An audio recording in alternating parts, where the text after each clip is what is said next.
Unraveling the Mystery of Whalefish. Hello, English explorers. Welcome back to our channel, where we dive into the depths of the English language and resurface with exciting finds. Today, we're going to unwrap the meaning behind the term whalefish. Stick with us to find out not just what it means, but also how you can use it in conversation.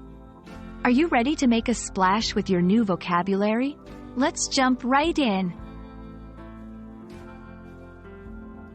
Whalefish is a term that might sound like it's about a giant fish or a tiny whale, but in fact, it's neither.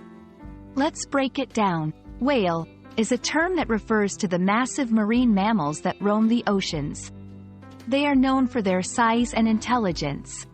Fish, on the other hand, are a diverse group of aquatic creatures. But unlike whales, they aren't mammals.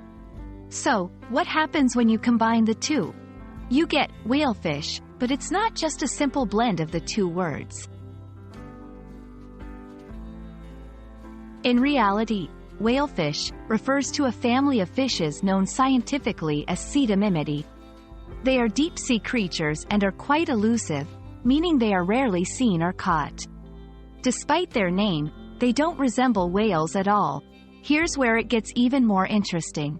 Whalefish was a term of confusion for marine biologists for quite some time. It was once thought to represent three separate species. However, it was later discovered that they are the same species but in different stages of growth or genders, which exhibit extreme sexual dimorphism, significant differences in appearance between males and females. Now that you know what a whalefish is, how can you use this term? Describing marine life.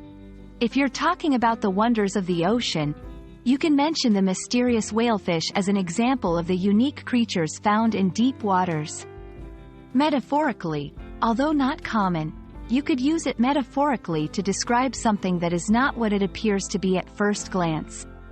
Remember, whalefish is a specific term and isn't used as commonly as whale or fish. It's a great word to know for expanding your English vocabulary, especially if you're interested in marine biology or want to impress someone with a rare and interesting word. And there you have it. You've just learned about the fascinating world of the whalefish. We hope this adds an interesting tidbit to your collection of English phrases and that you enjoyed learning about it as much as we did. Keep exploring, and never hesitate to dive deeper into the language. We look forward to bringing you more linguistic treasures on our channel. Happy learning, and see you in the next video.